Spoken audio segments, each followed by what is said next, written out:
मित्रांनो, तुम्ही सांगा, करिअर महत्त्वाचं की लहान मुलाचा जीव? एका पायलटने घेतलेला असा निर्णय ज्याने संपूर्ण जगाचे डोळे उघडले.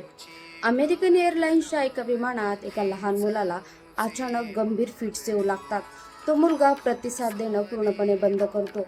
हाताबाहेर परिस्थिती चाललेली होती आणि पायलट हे सर्व बघू शकत नव्हता. मग पायलटने तातडीने एअर ट्रॅफिक कंट्रोलरकडे इमर्जन्सी लँडिंगची परवानगी मागितली. पण तिथून उत्तर येतं, परवानगी नाकारली आहे, कारण देशाच्या राष्ट्रपतीचे विमान लँड होणार आहे. कंट्रोलर सांगतो की प्रोटोकॉलनुसार राष्ट्रपतींना पहिले प्राधान्य आहे. तुम्हाला अजून 12 मिनिटं हवेतच थांबावे लागेल. पण पायलट म्हणतो, माझ्याकडे 2 मिनिटंही नाहीत. त्या मुलाचा जीव चाललाय. त्यावर कंट्रोलर त्याला धमकी देतो, जर तुम्ही नियम तोडला तर तुमचे लायसन आयुष्यभरासाठी सस्पेंड होईल आणि तुम्हाला जेल देखील होईल.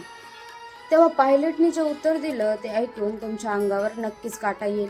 पायलट म्हणाला, माझं लायसन रद्द करा, मला कायमचं जेलमध्ये टाका, पण मी हे सहन करणार नाही.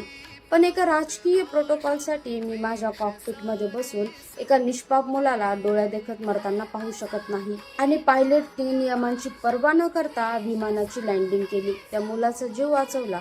मित्रांनो, पद, प्रतिष्ठा आणि राजकारण या सगळ्यातून माणुसकी नेहमी श्रेष्ठ असले पाहिजे, हेच या पायलटने सिद्ध केलं. या धाडसी पायलटच्या निर्णयाबद्दल तुम्हाला काय वाटतंय? कमेंटमध्ये नक्कीच सांगा.